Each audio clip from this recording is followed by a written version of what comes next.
1969 సంవత్సరంలో నీల్ ఆర్మ్స్ట్రాంగ్ చంద్రమండలం మీద అడుగుపెట్టిన మొట్టమొదటి మనుష్యుడు. 1969 సంవత్సరంలో తను చంద్రమండలం మీద అడుగుపెట్టి పరిశుద్ధ గ్రంథమైన బైబిల్ ఆ చంద్రమండలం మీద ఉంచి హల్లెలూయా అని ప్రభుని స్తుతిస్తూ చంద్రమండలం మీద ఆరాధన చేసిన ఒక గొప్ప భక్తిపరుడు. హల్లెలూయా అనే శబ్దం పరలోకంలో మాత్రమే కాదు, ఈ రాత్రి ఈ స్థలంలో మనం ఆ శబ్దం చేయటమే కాదు, చంద్రమండలం మీద మనుషుడు చేసిన మొట్టమొదటి శబ్దం హల్లెలూయా అని ప్రభుని స్తుతించాడట. అంత గొప్ప విజయాన్ని తాను పొందుకొని భూమండలం మీదకి వచ్చాడు. ఆయనకి ఇలాగే ఓ పెద్ద సన్మాన సభ ఏర్పాటు చేశారు. అద్భుతం. మనుషుడు చంద్రమండలం మీద అడుగు పెట్టడం ఒక అద్భుతం. ఇంతకు మించిన అద్భుతం ప్రపంచంలో ఏముందని ఆయన పొగుడుతూ వర్ణిస్తూ ఉంటే నీల్ ఆర్మ్స్ట్రాంగ్ గారు అదే సన్మాన సభలో నిలవబడి ఏమన్నాడంటే, చంద్రమండలం మీద నేను అడుగు పెట్టడం అద్భుతమే కాదు అని నేను అనను, అయితే ఈ అద్భుతాన్ని భవిష్యత్తులో మరొకరు బ్రేక్ చేస్తారు. చంద్రమండలం మీద నేను అడుగుపెట్టే నిజమే, నా తర్వాత ప్రపంచ దేశాల్లో నుంచి అనేక మంది చంద్రమండలం మీదకి వెళ్తారు, అడుగు పెడతారు. మనుషుడు చంద్రమండలం మీద అడుగు పెట్టడం అద్భుతమే కానీ వీటన్నిటికి మించిన అద్భుతం దేవుడే మానవుడే పరమండలాన్ని విడిచిపెట్టి భూమండలం మీద అడుగు పెట్టడం అనేది అద్భుతాలన్నిటిలో మహా గొప్ప అద్భుతం అన్నాడట. నా అద్భుతాన్ని ఎవరైనా ఛేదించగలుగుతారేమో కానీ యేసుక్రీస్తు వారి అద్భుతాన్ని ప్రపంచంలో ఎవరూ ఛేదించలేరు. యేసుక్రీస్తు వారికి యేసుక్రీస్తు వారి సాటి, ఆయన వంటి వాడు, ఆయనను పోలిన వాడు, ఆయనకు సమమైన వాడు, ఆయనకు పోటీ అయిన వాడు సృష్టిలో ఎవరూ లేరు. అన్ని అద్భుతాల కంటే మహా గొప్ప అద్భుతం దేవుడే మానవుడే భూమండలం మీద అడుగు పెట్టడం. అలాంటి దివ్యమైన దినాల్లో బ్రతుకుతున్నాం. యేసుక్రీస్తు వారు ఎందుకు ఈ భూమండలం మీదకి వచ్చారు, ఆయన జన్మ వెనుకున్న రహస్యం, మనం నేర్చుకోవలసిన పాఠం ఈ రాత్రి రేపు రాత్రి మనం విందాం. చూడండి, మత్తయి సువార్త. బైబిల్ తెచ్చిన వాళ్ళంతా ఒకసారి మీ బైబిల్ తెరిచి చూడండి.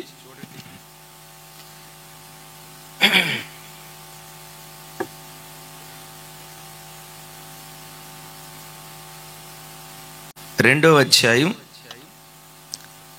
10వ వచనం నుంచి 12వ వచనం వరకు నేను చదువుతాను. నాతో కలిసి కొంచెం మీరు స్వరం విప్పి నాతో కలిసి చెప్పడానికి ప్రయత్నం చేయండి. వారు ఆ నక్షత్రమును చూచి, వెనుకున్న వారు కూడా తల్లి కొంచెం పెద్దగా చెప్పండి. వారు ఆ నక్షత్రమును చూచి మా గుండెల ఆనందభరితులై సువార్త ప్రకటనని ఇంటిలోనికి దేవుడు మమ్మల్ని నింపాడు. తల్లి అయిన మరియ సువార్తను ప్రకటించాలి, ఆ శిశువును యేసయ్య ప్రేమను లోకానికి చాటి చెప్పాలి, యేసుక్రీస్తు వారి దివ్యమైన మార్గాన్ని లోక ప్రజలకు తెలియచేయాలని సువార్త ప్రకటనని వెర్రితనంతో దేవునికి సమర్పించిరి. తరువాత హేరోదునకు వెళ్ళవద్దని స్వప్నమందు దేవుని చేత బోధింపబడిన వారై వారు మరి ఒక మార్గమున తమ దేశమునకు తిరిగి వెళ్ళిరి. ఇక అందరూ మీ తలలు పైకెత్తి నా వైపు చూస్తూ ఈ శ్రేష్టమైన మాటలు వినండి. జ్ఞానులను గూర్చి రాయబడిన అద్భుతమైన మాట. తూర్పు దిక్కున జ్ఞానులు ప్రకాశమానంగా వెలుగుతున్న నక్షత్రాన్ని చూశారు. ఈ భూమండలం మీద ఎక్కడో ఒక మహానుభావుడు పుట్టాడు. అందుకే దానికి ఆనవాలుగా తేజో మహిమతో ఆ నక్షత్రం వెలుగుతుంది అని చెప్పి నక్షత్రం ఏ మార్గం గుండా ప్రయాణమై వెళ్ళిందో ఆ మార్గం గుండా జ్ఞానులు నడుచుకుంటూ వచ్చారు. చివరికి ఆ నక్షత్రం ఒక ఇంటి మీద నిలిచింది. బైబిల్లో రాయబడిన మాట, వారు ఇంటిలోనికి వచ్చి తల్లి మరియను ఆ శిశువును చూచి సాగిలపడి ఆయనను పూజించిరి. తమతో పాటు తీసుకొని వచ్చిన ఆ పెట్టెలను విప్పి బంగారము, సాంబ్రాణి, బోళమును ఆయన కానుకగా సమర్పించిరి అని పరిశుద్ధ గ్రంథమైన బైబిల్లో ఒక దివ్యమైన మాట చూస్తూ ఉన్నాం. ఈ జ్ఞానులకు దరిదాపుగా చరిత్రకారులు చెప్తారు, ఆ నక్షత్రం ఒక రాత్రి దారిని చూపించలేదు, ఒక వారం, ఒక నెల కాదు. చరిత్రకారులు చెప్తారు 2 సంవత్సరాల పాటు ఆ నక్షత్రం వారికి దారి చూపిస్తూ యేసుక్రీస్తు వారు ఉన్నటువంటి ఇంటి మీదకి వచ్చి నిలిచినట్లుగా చూస్తూ ఉన్నాం. 2 సంవత్సరాల పాటు దారి చూపించిన నక్షత్రానికి వాళ్ళు పూజ చేయలేదు. చివరికి ఇంటిలోకి వచ్చారు. యేసుక్రీస్తు వారిని కన్న తల్లి మరియకు వాళ్ళు పూజ చేయలేదు. చూడటం, నక్షత్రాన్ని చూశారు, తల్లి మరియను చూశారు, యేసుక్రీస్తు ప్రభు వారిని చూశారు. చూసింది ముగ్గురిని, సాగిలిపడి పూజించింది ఒక్కరిని. ఆ ఒక్కరే నజరేయుడైన యేసుక్రీస్తు వారు. Praise the lord. గమనించండి, నక్షత్రాన్ని చూసి బైబిల్లో అక్కడ రాయబడిన మాట, నక్షత్రమును చూచి వారు అత్యానందభరితులై అని రాశాను. నక్షత్రాన్ని చూసి ఆనందపడ్డారు కానీ నక్షత్రాన్ని వాళ్ళు ఆరాధించలేదు. యేసుక్రీస్తును కన్న తల్లి అక్కడున్నారు, తల్లి మరియా. ఆ తల్లిని చూసి సంతోషించారు కానీ ఆ తల్లిని పూజ చేయలేదు. నక్షత్రాన్ని చూశారు, తల్లి మరియను చూశారు, శిశువుగా ఉన్న యేసుక్రీస్తును చూశారు. చూసింది ముగ్గురిని, ఆరాధించింది మాత్రం ఒక్కలనే. ఈ జ్ఞానుల్లో నుంచి మనం నేర్చుకునే పాఠం ఏంటో తెలుసా?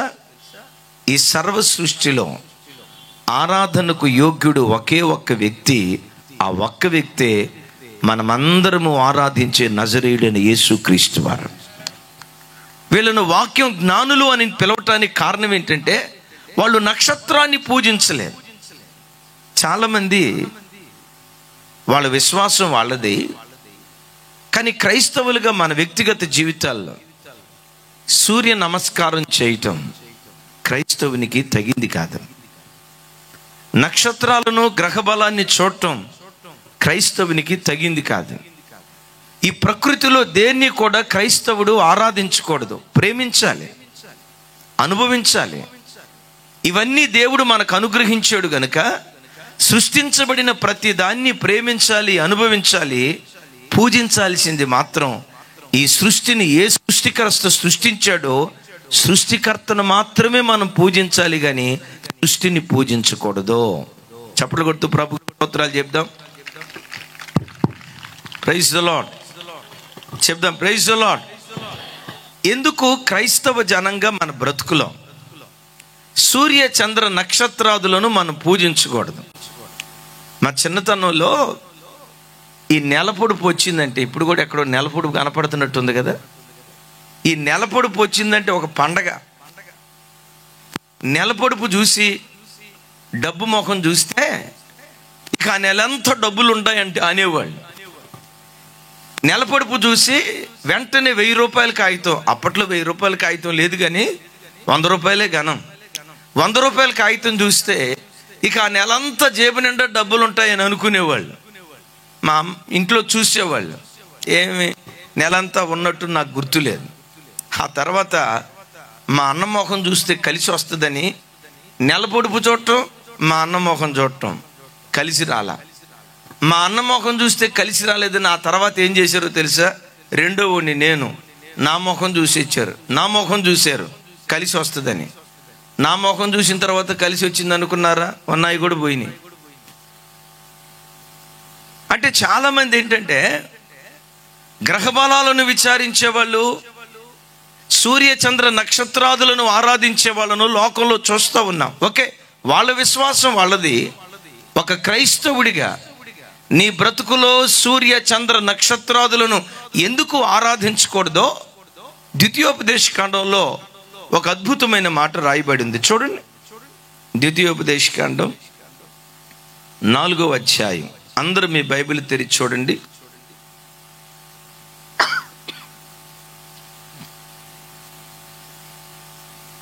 ద్వితీయోపదేశకాండం 4వ అధ్యాయం.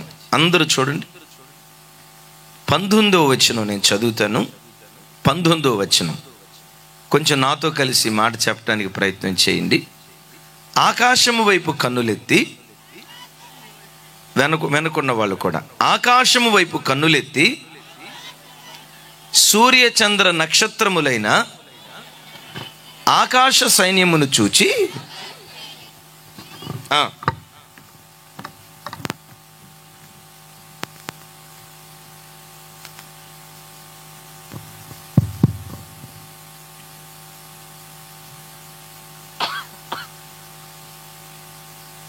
Praise the lord. Check. Praise the lord. Right, నాతో కలిసి చెప్పండి. ఆకాశము వైపు కన్నులెత్తి సూర్యచంద్ర నక్షత్రములైన ఆకాశ సైన్యమును చూచి మరులుగొల్పబడి, నీ దేవుడైన యెహోవా సర్వాకాశము క్రిందనున్న సమస్త ప్రజల కొరకు పంచిపెట్టిన వాటిని నమస్కరించి వాటిని పూజింపకుండునట్లు మీరు బహు జాగ్రత్త పడుడి. చూడండి, అందరూ ఇజ్రాయేలు ప్రజలతో దేవుడైన యెహోవా మోషేతో ఏమని మాట్లాడిస్తున్నాడంటే, ఇదిగో ఇశ్రాయేలీలారా, ఆకాశము కింద భూమికి పైన ఏ స్వరూపాన్ని మీరు చేసుకోవద్దు, ఏ స్వరూపానికి మీరు సాగిలపడద్దు, ఏ స్వరూపాన్ని చేసుకొని ఇది దేవుడు అని మీరు పిలవద్దు. దేవుణ్ణి మీ చేతులతో తయారు చేయటం కాదు, దేవుడు తన స్వహస్తాలతో మిమ్మల్ని తయారు చేసినవాడు. మిమ్మల్ని తయారు చేసిన వాడిని మీరు తయారు చేయకూడదు. ఏ రూపము చేసుకొని ఇది దేవుడు అని మీరు ఆరాధించకూడదు. మరి జాగ్రత్తగా మరొక మాట మీకు చెప్తున్నాను. దేవుడు అంటాడు, ఆకాశ సైన్యముగా పిలువబడుతున్న సూర్యుని చూసినా, చంద్రుని చూసినా, నక్షత్రాలను చూసినా అన్య ప్రజల్లాగా మరులుగొల్పబడి సూర్య నమస్కారం చేస్తారేమో జాగ్రత్త, చంద్ర నమస్కారం చేస్తారేమో జాగ్రత్త, నక్షత్రాలను ఆరాధిస్తారేమో జాగ్రత్త. జాగ్రత్త పడుడి, ఆరాధించొద్దు. ఎందుకు ఆరాధించొద్దయ్యా? దేవుడు అక్కడ అంటాడు, సర్వాకాశము కిందనున్న సమస్త ప్రజల కొరకు సూర్య చంద్ర నక్షత్రాదులను నేను పంచిపెట్టాను. నేను పంచిపెట్టిన వాటిని మీరు అనుభవించండి, పంచిపెట్టిన నన్ను మీరు ఆరాధన చేయండి అంటాడు. ఈ మాట వింటున్న బిడ్డలరా, ఎందుకు క్రైస్తవుడు సూర్య చంద్ర నక్షత్రాదులను ఆరాధించకూడదు? ఎందుకు ఆరాధించకూడదని దేవుడి స్థలంలో మాట్లాడుతున్నాడు చూస్తే, సూర్యుడైనా చంద్రుడైనా నక్షత్రాలైనా మనం ఆరాధించే దేవుని చేత ఆకాశము కిందనున్న సమస్త ప్రజలకు వెలుగునివ్వటానికి దేవుని చేత పంచిపెట్టబడినటువంటి వారు. సూర్యుడెవరు? సృష్టికర్త అయిన దేవుని చేత నీ కొరకు పంచిపెట్టబడిన వాడు. చంద్రుడు నక్షత్రాలు ఎవరు? సృష్టికర్త అయిన దేవుని చేత వారు పంచిపెట్టబడిన వారు. జ్ఞానం కలిగిన ఏ మనుషుడైనా ఏం చేస్తాడో తెలుసా? పంచిపెట్టబడిన దాన్ని అనుభవిస్తాడు. ఎవరైతే దాన్ని పంచిపెట్టారో పంచిపెట్టిన వానిని ఆరాధన చేస్తారు. ఇట్లా చెప్తే మీకు అర్థం కాదు, కానీ నా భాషలో చెప్తా. అంటే నా భాష కాదు, మీ భాషలో చెప్తా. అంటే ఇప్పటిదాకా నేను తమిళంలో చెప్పానని కాదండోయ్, మీకు అర్థమయ్యే భాషలో చెప్తా. ఈ క్రిస్మస్ వేడుకకి ఎంతమంది వచ్చారు అనుకోండి, అనుకోండి అనుకోండి నేను అట్లా చేయట్లా అనుకోండి. ఈ క్రిస్మస్ మహోత్సవాలకు వచ్చిన మీకు తలో ఒకరికి తలో ₹1,00,00,000 ఇచ్చాను అని అనుకోండి. అనుకోండి, నేను ఎవరికి ఇట్లా తలో ₹1,00,00,000 పంచిపెట్టాను అనుకోండి. ఏం చేస్తారు? నేను పంచిపెట్టినటువంటి ఆ ₹1,00,00,000తో ఫ్లాటే కొనుక్కుంటారో, కారే కొనుక్కుంటారో, నక్లెసే కొనుక్కుంటారో, వడ్డానమే కొనుక్కుంటారో, ముక్కు పుడకే కొనుక్కుంటారో, ఏదైనా కొనుక్కోవచ్చు. అంటే నేను పంచిపెట్టిన దాన్ని మీరు అనుభవిస్తారు. పంచిపెట్టిన నన్ను గూర్చి మాత్రం ఏమనుకుంటారు తెలుసా? ఆయన ఎవరో మహానుభావుడు, హైదరాబాద్ నుంచి వచ్చాడు, మాకు తల ₹1,00,00,000 ఇచ్చిపోయాడు, ఆయన చల్లగా ఉండాలా, వాళ్ళ సంఘం చల్లగా ఉండాలా అని నన్ను గౌరవిస్తారా లేదా? అమ్మా, మీరందరూ ఎట్టా చూస్తున్నారంటే ముందు ఇవ్వండి అయ్యా, తర్వాత ఆలోచిద్దాం అన్నాడు చూస్తున్నారు కదా. పంచిపెట్టబడిన వాటిని అనుభవిస్తాం. ఎవరైతే వాటిని పంచిపెట్టారో పంచిపెట్టిన వ్యక్తిని ఆరాధన చేస్తాం. అయ్యలారా, కనపడే ఆ సూర్యుడు ఎవరు? అదిగో రాత్రిపూట వెన్నెలిస్తున్న చంద్రుడు ఎవరు? కాలాలను తిథులను వివరాలను తెలియచేస్తున్న ఆ నక్షత్రాలు ఎవరో తెలుసా? సృష్టికర్త అయిన దేవుని చేత సృష్టించబడిన వారు. క్రైస్తవుడు ఎప్పుడు సృష్టిని పూజించడు, సృష్టిని సృష్టించిన సృష్టికర్తను మాత్రమే పూజ చేస్తాడు. హల్లెలూయా. సృష్టికర్త అని అనటంతో మరలా ఇక్కడ గమనించండి, భారతదేశాన్ని ఒక సృష్టికర్త సృష్టించలా, అమెరికా వాళ్ళని ఒక సృష్టికర్త సృష్టించలా, ఇంగ్లాండ్ వాళ్ళని ఇంకొక సృష్టికర్త సృష్టించలేదు. ఈ సృష్టి అంతటికి ఒక్కడే సృష్టికర్త అయినటువంటి దేవుడు. ఆమేన్. చెప్పండి చెప్పండి, ఎంతమంది ఉన్నారు? ఒక్కడే సృష్టికర్త అయిన దేవుడు, ఒక్కడే అని సవాలు చేసి నేను ఎలా చెప్పగలను తెలుసా? పగటిపూట ఆకాశం వైపు మన కన్నులెత్తి చూస్తే ఈ భూమండలం అంతటికి వెలుగునివ్వటానికి ఒక్కడే సూర్యుడు ఉన్నాడు. రాత్రిపూట వెన్నెలనివ్వటానికి ఒక్కడే చంద్రుడు ఉన్నాడు. ఒక్కడే సూర్యుడు, ఒక్కడే చంద్రుడు, ఒక్కటే భూమి. ఇవన్నీ ఒక్కటే ఎందుకున్నాయో తెలుసా? ఈ సృష్టిని కలుగు చేసిన సృష్టికర్త ఒక్కడే గనుక. ఒకవేళ దేశానికి ఒక దేవుడు ఉంటే ఆకాశంలో కూడా దేశానికి ఒక సూర్యుడు ఉండేవాడు. అమ్మా, మిమ్మల్ని అడుగుతా, మీ సామర్లకోటలో ఎంతమంది సూర్యులు ఉన్నారు? మీరు 10 మంది ఉన్నట్టు చూస్తున్నారు. ఒక్కడే సూర్యుడు, ఒక్కడే చంద్రుడు, ఒక్కటే భూమి. ఇవన్నీ ఒక్కటే ఒక్కటే ఉన్నట్లుగా సృష్టికర్త అయిన దేవుడు కూడా ఒక్కడే. ఎవరా ఒక్కడు? ఎవరా ఒక్క సృష్టికర్త? ఈ సృష్టిని సృష్టించిన సృష్టికర్తే మనం ఆరాధించే దేవుడు. యేసుక్రీస్తు వారు అంటంతో చాలా మందికి వెంటనే నోటికొచ్చే పదం ఏంటో తెలుసా? యేసు ప్రభు దేవుడేనండి, మేము కాదనో, కాకపోతే ఆయన తెల్లోళ్ళ దేవుడండి. మనకేమైనా దేవుళ్ళు తక్కువైపోయారా? అమెరికా నుంచి దిగుమతి చేసుకోవటానికే యేసు ప్రభు తెల్లోళ్ళ దేవుడు కాదని అంటలా. యేసు ప్రభు దేవుడే గాని తెల్లోళ్ళ దేవుడండి అన్నారు. హైలారా వినండి, నా చేతిలో ఉన్న బైబిల్లో ఎక్కడ యేసు ప్రభు తెల్లోళ్ళ దేవుడని నల్లోళ్ళ దేవుడు కాదని బైబిల్లో ఎక్కడా రాయబడలా. ఒకవేళ మీరు అనుకుంటున్నట్లుగా యేసు ప్రభువే గనక తెల్లోళ్ళ దేవుడే అయి ఉంటే నాలాంటి నల్లోళ్ళు అన్యాయం అయిపోయి ఉండేవాళ్ళు. కళ్యాణ్ గారు, మరి మీ సంగతి ఏంటో నాకు తెలియదు. యేసు ప్రభు వారు అచ్చం తెల్లోళ్ళ దేవుడే అయి ఉంటే నాకులాగా నల్లగా ఉండేవాళ్ళు అంత అన్యాయం అయిపోయి ఉండేవాళ్ళు. యేసుక్రీస్తు నల్లోళ్ళ దేవుడని లేదు, తెల్లోళ్ళ దేవుడని లేదు. నా ప్రభువుని గురించి రాయబడిన మాట ఏంటో తెలుసా? యేసుక్రీస్తు అందరికీ ప్రభు అయి ఉన్నాడు. అందరికీ ప్రభు అయి ఉన్నాడు. ఎందరికీ? ఎందరికీ? కొంచెం గట్టిగా, ఎందరికీ? అందరికీ అంటే చెప్పాలి. అందుకనే యేసుక్రీస్తు వారు 2000 సంవత్సరాల క్రితం పిలిచేటప్పుడు ఆయన ఈ రీతిగా పిలిచారు. ఏమని పిలిచారు? ప్రయాసపడి భారం మోయిచున్న, కొంచెం గట్టిగా సౌండ్ పెంచాలి తల్లి, ప్రయాసపడి భారం మోయిచున్న నల్లోళ్ళారా నా దగ్గరికి రండి అని అన్నాడా? అనలా. తెల్లోళ్ళారా నా దగ్గరికి రండి అన్నాడా? అనలా. అమెరికా వాళ్ళలారా నా దగ్గరికి రండి అన్నాడా? అనలా. ఆయన ఎవరిని పిలిచారో తెలుసా? సమస్త జనులను పిలిచాడు. ఇంగ్లీష్లో ఉంటుంది ఆల్ నేషన్స్. ఆల్ నేషన్స్, సమస్త జనులను ఎందుకు పిలిచాడో తెలుసా?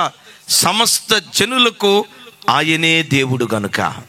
చప్పలు కొడుతూ ప్రభుకి స్తోత్రాలు చెప్దాం.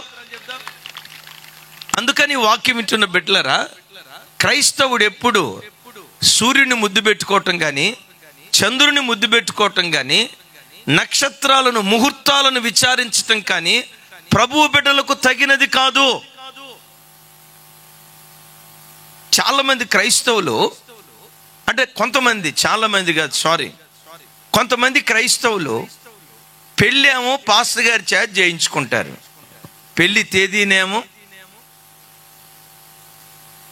మా తల్లే, చూడండి చూడండి పంతులు గారు, ఏ పంతులు గారు? బడి పంతులు గారు కాదు.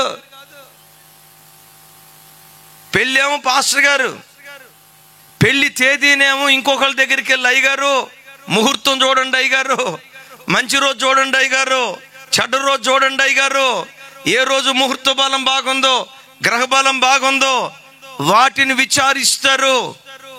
క్రైస్తవ జనమా, క్రైస్తవ జీవితంలో మంచి రోజు చెడ్డ రోజు ఇది లేదు. నీకు తెలుసా, యేసు ప్రభు నీతో ఉన్న రోజు ప్రతిరోజు నీకు మంచి రోజే. యేసయ్య చెయ్యి పట్టుకొని ఆయన చేతిలో చెయ్యేసి ఆయనతో నువ్వు నడుస్తూ ఉన్న ప్రతిరోజు ఆనందమే, ఆనందమే, పరమానందమే. యేసు నీతో ఉంటే ప్రతిరోజు మంచి రోజే. యేసు నీతో ఉంటే, యేసు నీతో ఉంటే అది ఏ రోజైనా, యేసు నీతో ఉంటే ఎడారిలో నువ్వు అడుగుపెట్టినా, యేసు నీతో ఉంటే ఎడారిలో నువ్వు అడుగుపెట్టినా ఆ ఎడారి ఏదేనులాగా దేవుడు మారుస్తాడు. చెప్పాలి, ఎట్లా మారుస్తాడు? ఒకరోజు ఒక ఆయన నా దగ్గరికి వచ్చాడు, అయ్యగారు మా అబ్బాయి పెళ్ళి మీరు తప్పకుండా వచ్చి వాక్యం చెప్పాలి అయ్యగారు అని పెళ్లి కార్డు ఇచ్చాడు. తప్పకుండానయ్యా అని పెళ్లి కార్డు చూసా. పైన ఏమని వాక్యం రాశారో తెలుసా? ఇది యెహోవా ఏర్పాటు చేసిన దినం, దీని యందు చెప్పండి కదా, ఉత్సహించి సంతోషించదము అని రాసింది. చాలా సంతోషించా.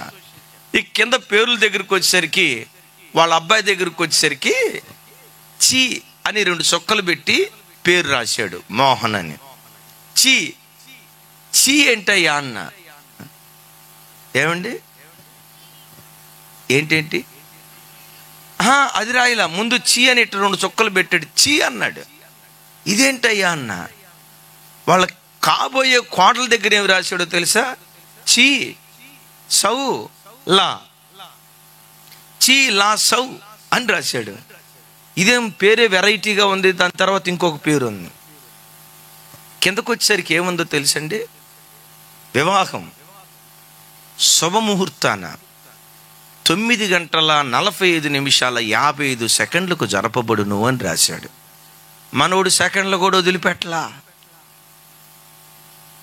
భక్త జనమా, మనోడు సెకండ్లు కూడా వదిలిపెట్టలా. నాకు అర్థం కాక శుభముహూర్తం అని రాసేవేంటయ్యా?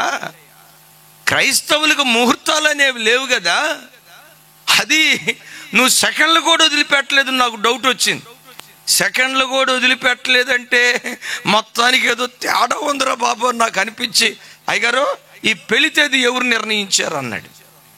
2-3 సార్లు గట్టిగా అడిగితే నా వైపు చూసి అన్నాడు, అయ్యగారు అట్టాటి వివరాలు మీరు అడగకుండా ఉంటే మంచిదండి అన్నాడు. నేనన్నా, నాకు అట్టాటి వివరాలే కావాలి, ఎవరు నిర్ణయించారో చెప్పన్నా. నవ్వుతో ఏమంటాడో తెలుసా? మా ఫ్యామిలీ పంతులు గారు నిర్ణయించారండి అన్నాడు. అప్పటిదాకా ఫ్యామిలీ డాక్టర్ పేరు విన్నా కానీ ఎంత చక్కగా నవ్వుకున్నారో చూడండి. అంతదాకా ఫ్యామిలీ డాక్టర్ గారి పేరున్న కానీ ఫ్యామిలీ పంతులు గారి పేరు నిన్నలా. అయ్యా సపరేట్గా మీ ఫ్యామిలీకి ఒక పంతులు గారు ఉన్నాడు అన్నాను. అవునయ్య గారు, ఇల్లు కట్టాలన్న ముహూర్తం చూస్తాం, పెళ్లి చేయాలన్న ముహూర్తం చూస్తాం, ఏ శుభకార్యం తలపెట్టాలన్న ముహూర్తం చూస్తాం. చివరికి ఆయన అన్నాడు, చివరికి అని ఇంకొక మాట కూడా చెప్పాడు, ముహూర్తం చూడకుండా ఏం చేయమండి అన్నాడు. నేను అప్పుడు అన్నా, నేను ఈ పెళ్లికి రావాలంటే పైన వాక్యం మార్చండి అన్నా. ఏం మార్చమంటారు అన్నాడు. ఇది యెహోవా ఏర్పాటు చేసిన దినం, దీని యందు ఉత్సహించి సంతోషించదము అని రాశారు కదా. ఏమని రాయాలంటే ఇది పంతులు గారు ఏర్పాటు చేసిన దినం, దీని యందు మనము ఉత్సహించి అంటాడు. బైబిల్లో అట్ట లేదుగా అయ్యగారు. మరి ఈ తేదీ నిర్ణయించింది ఎవరు? నేను రాను అన్నా. నా వైపు చూసావన్నాడు. తెలుసా, అనలేదు కానీ ఒక రకంగా సూపులో అట్టాగే ఉంది. హైదరాబాద్లో నువ్వు అక్కడవే పాస్టర్ పోయినట్టు, ఇంకెవరు వాక్యం చెప్పనట్టు, 1,000 రూపాయలు పాడేస్తే ఇంకొకళ్ళు ఎవరో వస్తారులే పావయ్య అన్నట్లుగా నా వైపు చూసి, సరే పాస్టర్ గారు మంచిది, బాగుంది, మంచిదయ్య గారు, మేము వేరే అని వెళ్ళిపోయాడు. పెళ్ళైన ఒక 3 నెలల తర్వాత కనపడ్డాడు. నేను అడిగా, అయ్యా కొడుకు కోడలు ఎట్లున్నారు అన్నా. నా వైపు చిరునవ్వినవి ఏమన్నాడు తెలుసా? శుభముహూర్తాన వివాహము చేయుటయాలా, వారు ఎలా ఉన్నారని మీరు నన్ను అడుగుటయాలా? ఎలా ఉన్నారో తెలుసా? ఈ గ్రాంధికంలో మాట్లాడాడు. శుభముహూర్తాన వివాహం చేసిమే, వారు ఎలా ఉన్నారని మీరు అడుగుటయాలా? ఎలా ఉన్నారంటే శిలకా గోరింకల్లాగా ఉన్నారయ్యా అన్నాడు. పోనేలే, సంతోషంగా. కొన్నిసార్లు దేవుడు దయగలిగిన దేవుడు, మనం కొన్ని బుద్ధిహీనపు కార్యక్రమాలు చేసినా కొన్నిసార్లు దేవుడు సహిస్తాడు. వెంటనే కోపం తీర్చుకునే మనలాంటి కోపిస్తుడు కాదు ఆయన. పోనేలే, వాళ్ళు సంతోషంగా బ్రతికితే అంతకు మించి ఏం కావాలని నేను అనుకున్నా. మరలా ఇంకొక 3 నెలల తర్వాత, అంటే పెళ్ళైన 6 నెలల తర్వాత కనపడ్డాడు. నేను అడిగా, అయ్యా కొడుకు కోడలు ఎట్టున్నారు అన్నా. ఈసారి నెత్తి మీద తడిగొడ్డ వేసుకున్నాడు. అట్టున్నది ఏముందయ్యా, మా కోడల పిల్ల ఇంటికి వచ్చిందో లేదో అయ్యా, ఎప్పటికి 60 సార్లు పోలీస్ స్టేషన్ చుట్టూతా తిరిగిందయ్యా. నేను ఆగా, చిలక గోరింకలు ఎట్టున్నారయ్యా అన్న. అయ్యగారు మరలా చిలక గోరింక చెప్పొద్దు అయ్యగారు మీరు, ఎట్లున్నారయ్యా అన్న. అంటాడు, ఈ చిలక గోరింకలు ఇప్పుడు పాము ముంగేసలు అయిపోయారండి అన్నాడు. నేను మనసులో అనుకున్నా, శుభముహూర్తాన వివాహము చేయుటయాలా, వారు పాము ముంగిసలుగా మారుటయాలా? బిడ్లరా, నీ జీవితంలో విశ్వాసం ఏదైనా ఉన్నదా అంటే అది యేసుక్రీస్తు మాత్రమే అయ్యుండునుగాక. నువ్వు ఏ పని ప్రారంభించినా, నా దైవజనులను నా ఇంటికి పిలుచుకొని వస్తాను, మా దైవజనుడు నిలవబడి దైవ సన్నిధిలో ప్రార్థన చేస్తాడు. ప్రార్థన ద్వారా ప్రతిదీ పరిశుద్ధపరచబడుతుంది. దైవజనుడు అణుగుపెట్టి ప్రార్థన చేస్తే ఏ చీకటి శక్తులు, ఏ ఆటంక శక్తులు, ఏ దురాత్మ క్రియలు అక్కడ పనిచేస్తున్నా ప్రార్థన ద్వారా ప్రతి దురాత్మ క్రియ పాతాళములో త్రొక్కివేయబడునుగాక. చప్పట్లు కొడుతూ ప్రభుకి స్తోత్రాలు చెప్తాం. వీళ్ళను వాక్యం జ్ఞానులు అని పిలవటానికి కారణం ఏంటంటే, నక్షత్రాన్ని చూచారు, అత్యానంద భరితులయ్యారు, కానీ నక్షత్రాన్ని వాళ్ళు పూజించలేదు. రైట్. యేసుక్రీస్తు వారు ఉన్న ఇంట్లోకి వచ్చారు. బైబిల్లో అక్కడ రాయబడిన మాట, తల్లి మరియను శిశువును చూచి సాగిలపడి, ఇక్కడ నాతో కలిసి చెప్పండి, తల్లి మరియను శిశువును చూచి సాగిలపడి ఆయనను పూజించిరి. వారిని పూజించిరి అని రాసి ఉందా, ఆయనను పూజించిరి అని రాసి ఉందా? అక్కడ ఎవరెవరు ఉన్నారు? అక్క మూడో మనిషిని కూడా జాయిన్ చేసింది, యోసేపు గారిని. నాకు కనపడలే, అక్క కనపడినట్టున్నాడు యోసేపు గారు. తల్లి నీ దూరదృష్టికి దేవునికి మహిమ కలుగునుగా అక్క. చెప్పండి గట్టిగా. రైట్, అయి ఉండొచ్చు, యోసేపు గారు కూడా ఉండి ఉండొచ్చు. అక్కడ యోసేపు గారు ఉన్నారు, సారీ, తల్లి మరియా ఉన్నారు, అప్పుడే పుట్టిన శిశువుగా పిలువబడుతున్న యేసుక్రీస్తు వారు ఉన్నారు. ఖచ్చితం, ఇద్దరిని చూశారు. తల్లి మరియను చూశారు, యేసుక్రీస్తును చూశారు. వారిని పూజించిరి అని రాయలేదు.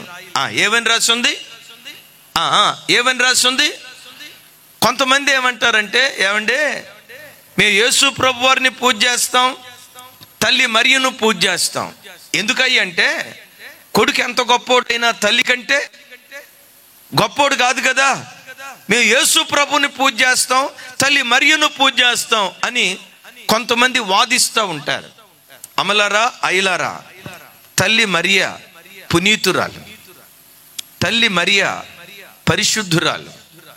దేవుడే ఆమె గర్భాన్ని ఎన్నుకున్నాడంటే ఆమె భక్తి ఎంత గొప్పదో, ఆమె పరిశుద్ధత ఎంత గొప్పదో, ఆమెలో ఉన్న నీతి ఎంత గొప్పదో వర్ణించటానికి మాటల చాలు. నో డౌట్ ఆ తల్లి మంచి భక్తి కలిగింది, ప్రార్థనా పరురాలు, పవిత్రురాలు. అయితే మీరు గమనించండి, తల్లి మరియా గౌరవనీయురాలే కానీ పూజ్యనీయురాలు కాదు. మరలా చెప్తాను, తల్లి మరియా గౌరవనీయురాలే కానీ పూజ్యనీయురాలు కాదు. తల్లి మరియా పునీతురాలే కానీ ఆరాధించబడినది కాదు. జ్ఞానుల గురించి అందుకనే రాసి ఉంటుంది, జ్ఞానులు వారిని చూసి సాగిలపడి ఆయనను పూజించిరి అని వాక్యంలో రాసింది. ఈరోజు వాక్యం వింటున్న బిడ్డలరా, తల్లి మరియను నేను కించపరచట్లేదు. ఆ తల్లి మహోన్నతమైన వ్యక్తి. దేవుడే ఆమె గర్భాన్ని కోరుకున్నాడంటే ఎంత పవిత్రురాలో. అయితే ఒకటి గమనించండి, ఆమె గౌరవనీయురాలే గాని పూజ్యనీయురాలు కాదు. కొంతమంది అంటారు, యేసు ప్రభుని తీసుకొచ్చింది ఆవిడే కదండి, కాబట్టి నేను ఆవిడ దగ్గరికే వెళ్తాను అని అన్నారా? గమనించండి, ఒక ఆయనకి గుండె జబ్బు వచ్చింది. ఈ గుండె జబ్బు వచ్చిన ఆయన డాక్టర్ గారి దగ్గరికి వెళ్తాడు. గుండె జబ్బు ఆపరేషన్ చేసే డాక్టర్ గారి దగ్గరికి వెళ్తాడు. గుండె జబ్బు ఆపరేషన్ చేసే డాక్టర్ గారి దగ్గరికి వెళ్తారా? ఆ డాక్టర్ గారిని కానీ అమ్మ దగ్గరికి వెళ్తారా? కొంచెం గట్టిగా నమ్మా. డాక్టర్ గారు అమ్మ దగ్గరికి వెళ్తే డాక్టర్ గారి దగ్గర ఏంటిది సిజర్ ఉంటుంది, డాక్టర్ గారు అమ్మ దగ్గర కత్తిపేట ఉంటుంది. ఇప్పుడు నేను వచ్చానండి, సహోదరులు కళ్యాణ్ గారు వాళ్ళ కారులో తీసుకొచ్చారు. నేను అక్కడ ఫ్లైట్కి వచ్చా. నేను దిగటంతో గమనించండి, మరి 3 పూలదండలు తీసుకొని ఉన్నారు. 3 నాకేయటానికేనయ్యా. అయ్యి బాబోయ్, సరే నేను వేయించుకోలేదు, అది వేరే సంగతి. గమనించండి, పూలదండలు పట్టుకొని రెడీగా ఉన్నారు. ఆ పూలదండ నన్ను తీసుకొచ్చిన విమానానికి వేస్తారా, నాకేస్తారా? ఒకవేళ విమానానికి వేస్తే నన్ను తీసుకొచ్చిన కారుకి వేస్తారా, నాకేస్తారా? ఒకవేళ కారుకి వేస్తే గనక అట్లాంటి వాడిని డైరెక్ట్గా ఇక్కడి నుంచి హైదరాబాద్ ఎర్రగడ్డ మెంటల్ హాస్పిటల్లో జాయిన్ చేయాలి. ఇప్పుడు మీరు అనొచ్చు, అయ్యగారు కారుకు దండ అయిపోతే అట్ట మిమ్మల్ని తీసుకొచ్చింది? నిజమే, అది నన్ను తీసుకొచ్చింది కారే. నన్ను తీసుకొచ్చింది కారు అని దండెళ్ళి కారుకి వేస్తారా? ఎవరైనా వేసేవాళ్ళు ఉంటే చేతులు ఎత్తండి. ఆ దండ ఇప్పుడు మీ మేడ మీద వేస్తాం. బుద్ధున్న ఎవ్వడు వేయడం. కాకపోతే అయ్యో పాస్టర్ గారి కారండి, దైవజనుడు వచ్చిన కారండి అని దాన్ని చక్కగా చూసుకుంటారేమో. కానీ వాక్యం వింటున్న బిడ్డలరా, తల్లి మరియ పునీతురాలు, తల్లి మరియ పరిశుద్ధురాలు, తల్లి మరియ గౌరవనీయురాలు, తల్లి మరియ ఓ గొప్ప స్థితిలో ఉన్న వ్యక్తిత్వం కలిగినటువంటిది. అయితే ఆమె గౌరవనీయురాలే కానీ పూజ్యనీయురాలు చెప్పాలి పూజ్యనీయురాలు. అందుకనే వాక్యం అంటుంది, వారు ఆయనను పూజించిరి, నక్షత్రాన్ని పూజించలేదు, తల్లి మరియను పూజించలేదు. చెప్పండి, ఎవరిని పూజించారు?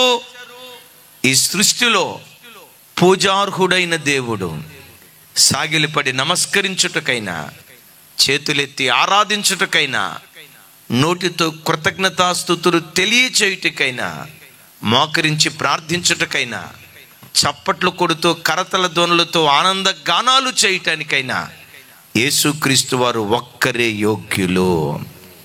గట్టిగా చప్పట్లు కొడుతూ ఆయనకి స్తోత్రాలు చెప్దాం. చెప్పండి, ఎవరు యోగ్యులు? కొంచెం గట్టిగా, ఎవరు యోగ్యులు? మరోసారి ఎవరు యోగ్యులు?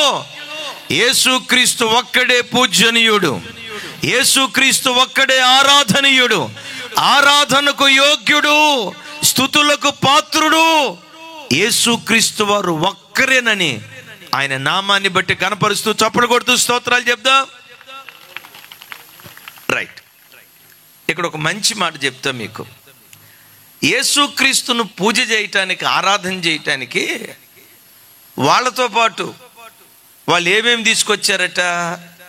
బంగారము, సాంబ్రాణి, బోళము. చెప్పండి చెప్పండి చెప్పండి.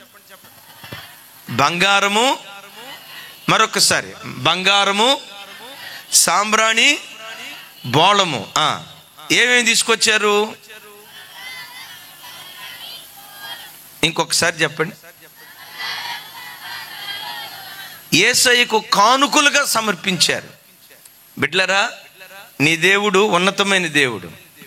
నీ దేవునికి నువ్వు ఎప్పుడైనా కానుకేసేటప్పుడు నీకు కలిగిన దానిలో శ్రేష్టమైన దాన్ని దేవుని కానుకగా అర్పించు.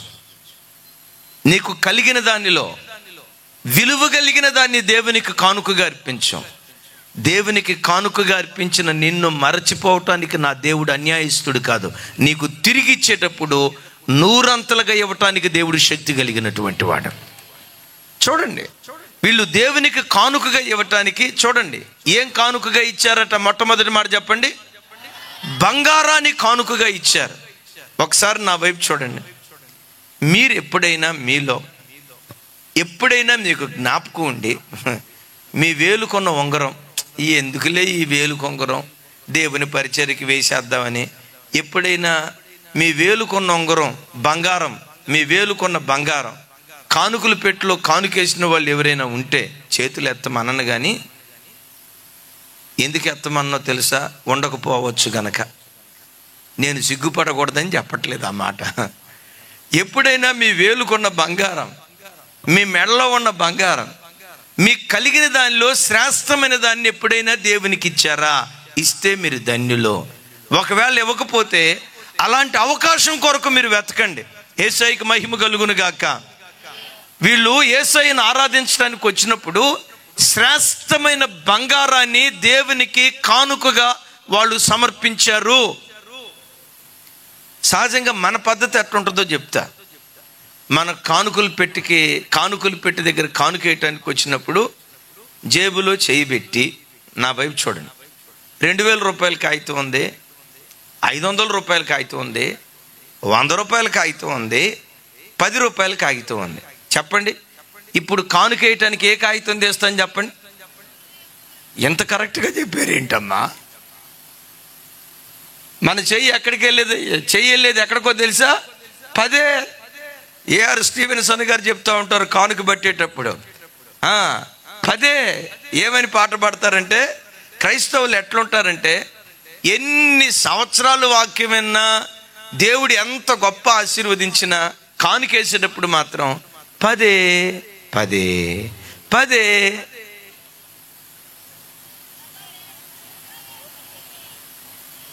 పదే పదే నే పాడన ఉంది కదా, 10 10 పాడండి. మా కోయరు పాడుతున్నారు, బాగా ప్రాక్టీస్ చేశారు. అంటే 10 రూపాయలు తప్ప నేను అన్నను. నీకు కలిగిన దానిలో శ్రేష్టమైన దాన్ని దేవుడికి. నీ దేవుడు ఎవరో తెలుసా? నీకు తిరిగి ఇచ్చేటప్పుడు వడ్డీతో సహా, చక్రవడ్డీ, బారు వడ్డీ, ఈ మధ్య ఇంకొక పేరు విన్నా, భూచక్ర వడ్డీ అంట. అది ఎక్కడుందో నన్ను అడగొద్దు, నాకు కూడా తెలియదు. నీ చిన్న పిడికలతో నీ దేవునికి ఇస్తే, నా దేవుడు నీకు ఇచ్చేటప్పుడు ఆకాశపు వాకిలి విప్పి దేవునికి ఇవ్వటం ప్రారంభిస్తాడు. Praise the lord. చాలామంది చూడండి, మా మగ మహారాజులు కానుకలు పెట్టి దగ్గర కానుకేయటానికి వచ్చినప్పుడు జేబులో చెయ్యి పెట్టి, ఇక జేబు లోపల యుద్ధం జరుగుతూ ఉంటుంది చూడండి. జేబు లోపల పెట్టి, ఇది 10, 20, 100, ఇది 200 కాగితమా? కొత్త నోట్లు వచ్చిన తర్వాత ఏ కాగితం అసలు అర్థం కావట్లా. ఒకప్పుడైతే తేలిగ్గా అర్థమయ్యేది, కానీ కొత్త కాగితాలు వచ్చిన తర్వాత అర్థం కావట్లా. జేబులో చెయ్యి పెట్టి, ఒక అయ్యగారు చెప్తాడు, కాగితాలకు చెమటలు పుట్టిస్తారంట. అట్లా చెమటలు పుట్టించేవాళ్ళు ఎవరైనా ఉంటే గట్టిగా ఒక హల్లెలూయా చెప్దాం. హల్లెలూయా. మా తల్లి, అమ్మో, మీ సామర్ల కోటోళ్ళు సామాన్యులు కాదు, ఒక్కళ్ళు చెప్పలా. హల్లెలూయా. రైట్. చూడండి బిడ్డలారా, కలిగిన దానిలో ఎప్పుడైనా ఎక్కడైనా దేవుని పరిచర్య అంటే చాలు, దేవుని సేవకు ఖర్చు పెట్టడం అంటే చాలు. నీ చెయ్యి వెనక్కి తీసుకోకు, నీ చెయ్యి వెనక్కి తీసుకోకు. శక్తి కొలది ప్రభువుకు చేసి ఆ రీతిగా ప్రభువుని ఆరాధన చేయుదుంగాక. మంచిది. ఇప్పుడు వాళ్ళు యేసయ్య కానుకేయటానికి వచ్చినప్పుడు పెట్టెలు విప్పి బంగారమును, సాంబ్రాణిని, బోళాన్ని ఎందుకు కానుకగా సమర్పించారు? ఈ మూడిట్లో దాగి ఉన్న 3 మర్మయుక్తమైన సంగతులు ఈ రాత్రి క్లుప్తంగా చెప్పి, రేపు దూత చేత వాళ్ళు హెచ్చరించబడి ఏం చేశారో మరొక మాట మనం విందాం. విషయం చూడండి. యేసయ్యకు కానుకగా బంగారాన్నే ఎందుకు ఇచ్చారు? బంగారాన్నే కానుకగా ఇవ్వటానికి కలిగిన కారణం, ఆకాశము కింద భూమికి పైన భూమి లోపల దొరికేటువంటి లోహాలన్నిటిలో ఖరీదైనటువంటి లోహం బంగారం. బంగారాన్ని ఏమంటారు అంటే లోహపు రాజు అని అంటారు. అంటే లోహాలన్నిటికీ రాజు ఏదయ్యి అంటే బంగారం. అఫ్కోర్స్ వజ్రం కూడా ఖరీదైందే, నేను కాదన్ను. కానీ పిలిచే పిలిపి ఏంటయ్యి అంటే బంగారాన్ని లోహపు రాజు అంటారు. యేసయ్య పాదాల దగ్గర బంగారాన్ని ఎందుకు కానుకగా సమర్పించారంటే ఆ జ్ఞానులు చెప్పకనే చెప్తున్నారు, ఓ మనుషులారా, శిశువుగా కనపడుతున్న ఈ వ్యక్తి, చిన్నవాడిగా కనపడుతున్న ఈ వ్యక్తి, బాలుడిగా కనపడుతున్న ఈ వ్యక్తి, పసివాడిగా కనపడుతున్న ఈ వ్యక్తి, బాలుడిగా చిన్నవాడుగా కనపడుతున్న ఈ వ్యక్తి చిన్నవాడు కాదు, రాగల కాలములో భూలోకాన్ని ఏలబోయే రారాజుగా మార్చబడబోతున్నాడు. ఇతడు చిన్నవాడు కాదు. అఫ్కోర్స్ చిన్నవాడిగా ఈరోజు కనపడవచ్చు, అఫ్కోర్స్ పసివాడిగా కనపడవచ్చు. కానీ ఈ వ్యక్తి ఎవరై అంటే భూలోకాలను ఏలబోయే మహా గొప్ప రాజు అని యేసుక్రీస్తు రాజరికం ప్రపంచానికి చాటి చెప్పటానికి. ఈయన సామాన్యుడు కాదు. అమెరికా నుండి ఆస్ట్రేలియా వరకు 7 ఖండాలన్నిటినీ, ప్రపంచంలో ఉన్న ప్రతి దేశాన్ని ఈయన ఏలుబడి చేయబోతున్నాడని యేసుక్రీస్తు రాజరికాన్ని తెలియచేయటానికి బంగారాన్ని కానుకగా వేశారు. క్రైస్తవ జనమా, నీవు ఆరాధించే యేసుక్రీస్తు ఎవరో తెలుసా? రారాజు. ఎలాంటి రారాజో తెలుసా? కీర్తనకర్త అంటాడు, మహిమ కలిగిన రారాజు అని. యేసుక్రీస్తు ఎవరో తెలుసా? ఆయన ఆశ్రయించిన ఆయన ప్రజల జీవితాల్లో మహిమ కలిగిన కార్యాలు చేయగలిగినటువంటి వాడు. నీ స్థితిగతులు రెప్పపాటు కాలములో విప్లవాత్మకంగా మార్చగలిగిన ఒక అద్భుతమైనటువంటి శక్తి. భారతదేశాన్ని కానీ ప్రపంచ దేశాలను కానీ ఎంతో మంది రాజులు పరిపాలన చేశారు. విలేకరులు వెళ్ళి, అయ్యా మీరు రాజు కాకమునుపు దేశ పరిస్థితి ఎలా ఉందో, మీరు రాజు అయిన తర్వాత కూడా దేశం అట్లాగే ఉంది, ఏంటయ్యా పరిస్థితి అంటే, చాలా మంది రాజులు ఏమన్నారు తెలుసా? మా చేతిలో మంత్రదండం లేదయ్యా, మా చేతిలో ఏ మహిమలు లేవయ్యా. ఈ రాత్రి వాక్యం వింటున్న బిడ్డలారా, భారతదేశాన్ని ఎంతమంది రాజులు పరిపాలన చేసినా, ఆంధ్ర తెలంగాణ ప్రాంతాన్ని ఎంతమంది అధిపతులు పరిపాలన చేసినా నీ బ్రతుకు మారదేమో. కానీ నమ్ముతావా?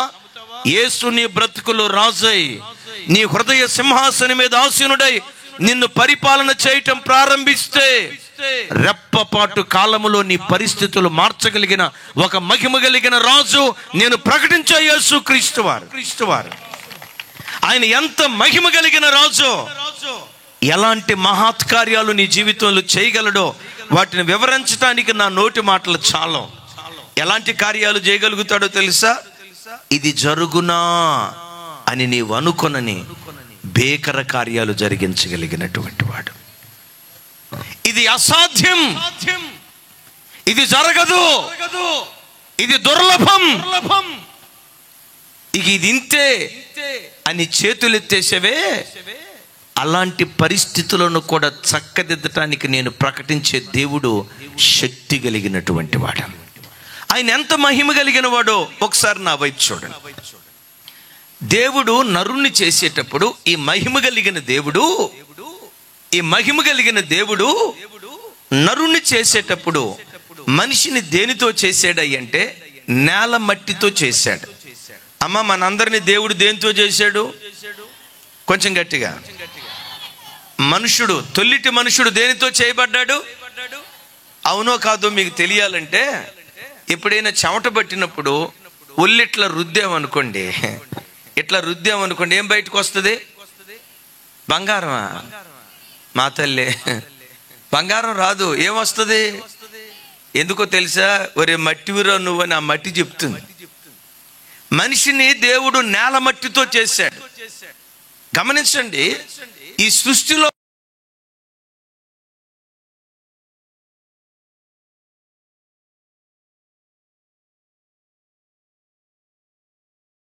దేవుడు దేవదారు కర్రతో చేయలేదు, మనిషిని దేవుడు వెండితో చేయలేదు, మనిషిని దేవుడు ఇత్తడితో చేయలేదు. ఈ సృష్టిలో విలువలేని పదార్థం ఏదో, విలువలేని మట్టితో మనిషిని దేవుడు చేశాడు. నా వైపు చూడండి.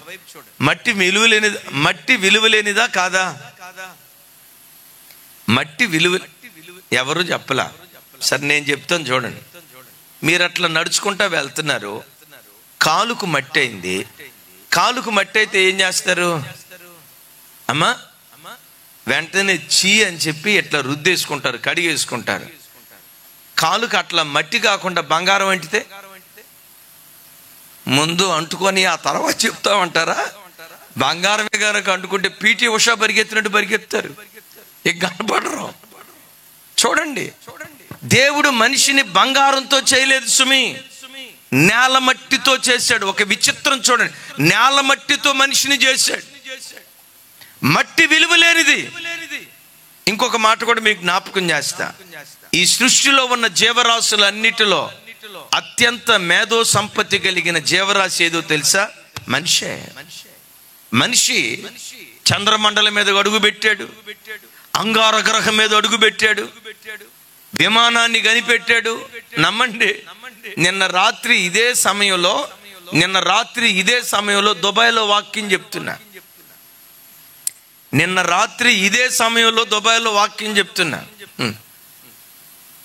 ఈరోజు ఉదయం హైదరాబాద్లో ఉన్నా, ఇప్పుడు సామర్లకోటకు వచ్చా. వీటిని కనిపెట్టింది ఎవరు? నేను కాదమ్మా, మనిషి. ఎవరు చెప్పాలి? సృష్టిలో ఉన్న జీవరాశులన్నిటిలో అత్యంత జ్ఞానం కలిగిన జీవరాశి ఏదై అంటే మనిషే. మనిషి మహా గొప్ప మేధావి. అయిలారా వినండి, ఈ మేధావిని దేవుడు దేనిలో నుంచి కలుగు చేశాడో తెలుసా? మట్టిలో నుంచి కలుగు చేశాడు. నేనంట, మట్టిలో నుండి మహనీయుణ్ణి దేవుడు పుట్టించాడు. చీప్ మెటీరియల్లో నుండి చీఫెస్ట్ వ్యక్తిని దేవుడు కలుగు చేశాడు.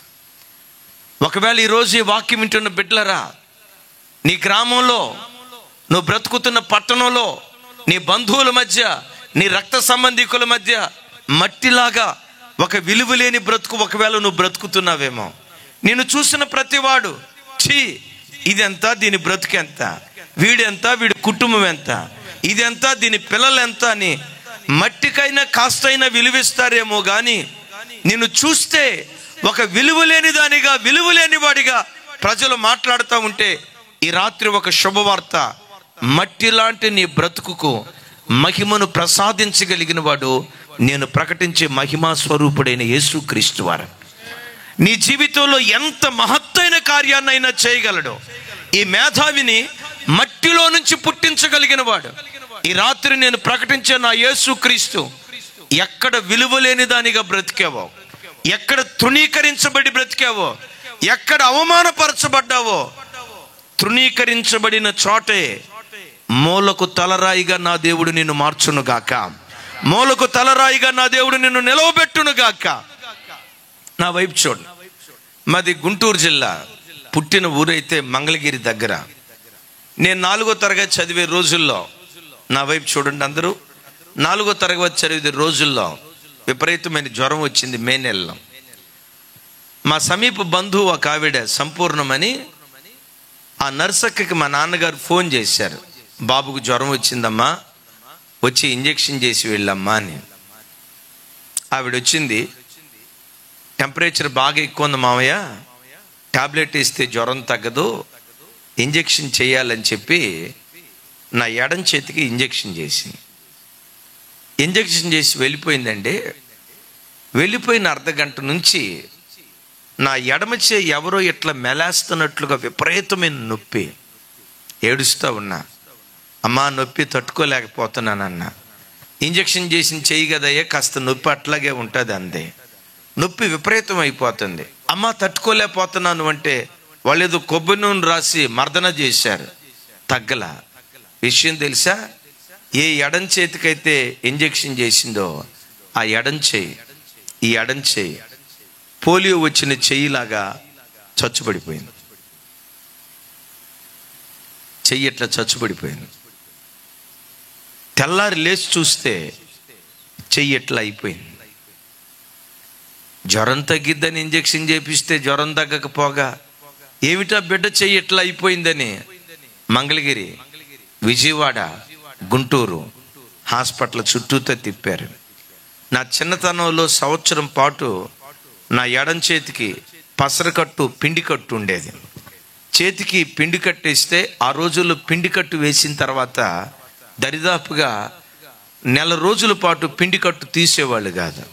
కట్టు మీద కట్టు, కట్టు మీద కట్టు అట్లా కట్టడాన్ని బట్టి చెయ్యి లోపటంతా పాచిపోయి మొత్తం విపరీతమైన దురదేసి ఆ కట్టులో నుంచి పొలలతో పొడుచుకుంటా ఈ రీతిగా జరిగేది. కొత్త కట్టు కట్టించుకున్న ఒక వారంలోనే ఇక నా భరించడం నా వల్ల కాక కట్టు కత్తిరించేటువంటి వాళ్ళు. సంవత్సరంన్నర పాటు నా వైపు చూడండి, సంవత్సరంన్నర పాటు నా చెయ్యి ఎట్లాగే ఉండేది. రాసేదైనా కుడి చేత్తోనే, తినేదైనా కుడి చేత్తోనే, కాలకృత్యాలు తీర్చుకునేదైనా కుడి చేత్తోనే. సరిగ్గా ఆ రోజుల్లో అమ్మకైనా నాన్నకైనా ఎంతమంది పిల్లలున్నా అందరూ ఇష్టమే, నేనంటే బాగా ఇష్టం. మా నాన్నగారు డ్యూటీకి వెళ్తా మా ఊరు ఎంట్రన్స్లో ఒక చర్చి ఉంటే ఆ చర్చి దగ్గర నిలబడి సైకిల్ ప్రక్కన పెట్టి 2 చేతులు ఎత్తి దండం పెడతా ఏడుస్తా ఒక మాట అన్నాడట. అయ్యా, ఎన్నో హాస్పిటల్ తిరిగాను, నా కొడుకు చెయ్యి బాగాలా, నీ మందిరం దగ్గర నిలబడి ప్రార్థన చేస్తున్నానయ్యా. ఒకవేళ నా కొడుకు చెయ్యే గనక బాగైతే రేపు రాబోయే క్రిస్మస్కి వాడి చేతుల నిండా కానుకేసి ఆ కానుకంతా నీ మందిరంలో వేస్తానయ్యా, నా కొడుకును బాగు చేయ్యా.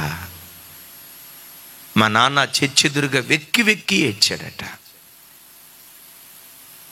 కళ్ళ ముందు కొడుకు కుంటోడైపోతే తట్టుకోలేకపోతున్నానయ్యా, నీవు మహిమ కలిగిన రాజువు కదా, ఎలాంటి మహిమ కలిగిన కార్యాలైనా నువ్వు చేయగలవు కదా, నా కొడుకు చేయి బాగు చేయ్యా అని ఆ చర్చి వాకిడి దగ్గర నిలబడి ఏడ్చుకొని ప్రార్థన చేసి డ్యూటీకి వెళ్ళాడట. ఏ పిండి కట్టు లేకుండా ఆయన ప్రార్థన చేసుకున్న అదే నెలలో మహిమ కలిగిన దేవుడు నా చేతిని దర్శించాడు. నా చెయ్యి మామూలు చెయ్యిగా మారిపోయింది. చూసే మీరు నేను అబద్ధం ఆడుతున్నానేమో అని అనుకుంటారు. ఇది 4 గోడల మధ్య చెప్తుంది కాదు. ఇప్పుడు లైవ్ కొన్ని 100 మంది వింటున్నారు, అయిపోయిన తర్వాత కొన్ని 1000 మంది వింటారు. నేను ఏ గ్రామంలో పుట్టానో నా గ్రామస్తులు వింటున్నారు, నా తల్లిదండ్రులు ఈ మాట వింటున్నారు. చూడండి, చచ్చుబడిపోయింది. ప్రభు దగ్గర ప్రార్థన చేశాడు. ఆ మహిమ కలిగిన దేవుడు మామూలు స్థితికి తీసుకొచ్చాడు. అప్పుడు నేను 4వ తరగతి, నా చేతుల నిండా చిల్లర పైసలు కానుక పెట్టి RCM father, Roman Catholic father, ఆ ఆర్సిఎం ఫాదర్ చేతుల్లో నా చేతుల్లో నుంచి కానుక వేశాను. ఇప్పుడు నాకు అర్థమైంది ఏంటో తెలుసా? యేసయ్య కోరుకుంది నా చేతిలో ఉన్న కానుక కాదు, యేసయ్య కోరుకుంది నా చేతిలో ఉన్న కానుక కాదు, కానీ ఆయన నన్నే కోరుకున్నాడు. తన సేవ కొరకు, తన మహిమ కొరకు ఆయన నన్నే కోరుకున్నాడు. ఈరోజు ఈ వాక్యం వింటున్న క్రైస్తవ జనమ, బ్రతుకులో నెమ్మది లేని ఎన్ని కలవరాలతో నీ ఉన్నా, నా అప్పు తీరటానికి ఇంకొక 4 సంవత్సరాలు పట్టింది, నా కుటుంబ పరిస్థితులు చక్కదిద్దబట్టడానికి ఇంకో 10 సంవత్సరాలు పట్టింది, ఇన్ని 10 సంవత్సరాలు కష్టాలు అనుభవించే కంటే నేను చనిపోతే మేలు అని ఒకవేళ చావును కోరుకొని ఆత్మహత్యకు నీ మనసు పురికొల్పుతూ నేను చనిపోతే బాగుండు అనే ప్రేరేపణ ఒకవేళ నీ లోపల కలుగుతూ ఉంటే, నేను ప్రకటించే నా దేవుడు ఒక్కసారి నీ జీవితంలో ఆయన జోక్యం చేసుకుంటే రాత్రికి రాత్రే నీ పరిస్థితులు మార్చగలడు. ఆయన రాత్రికి రాత్రే నీ పరిస్థితులు చక్కదిద్దగలడు. దేవుడు జోక్యం చేసుకొని తన మహిమను దేవుడు బయలుపరిస్తే నీ జీవితంలో ఏం జరిగిద్దో తెలుసా? అప్పటి వరకు చాచే నీ చెయ్యిని ఇచ్చే చెయ్యిగా దేవుడు మార్చగలడు. ఒకవేళ ఒక అడుగు తీసి ఒక అడుగు కూడా వేయలేని ఆయాసపడే రకరకాల బలహీనతలు ఒకవేళ నీ శరీరాన్ని ఏలుబడి చేస్తూ ఉంటే, ఒక్కసారి దేవుడు తన బాహుబలత చాపితే పక్షిరాజు బలాన్ని నూతన పరిచినట్లుగా నీ యవ్వనాన్ని, నీ ఆరోగ్యాన్ని, నీ బలాన్ని నా దేవుడు నూతన పరుచును గాక. ఎందుకు ఇవన్నీ జరగగలగో తెలుసా?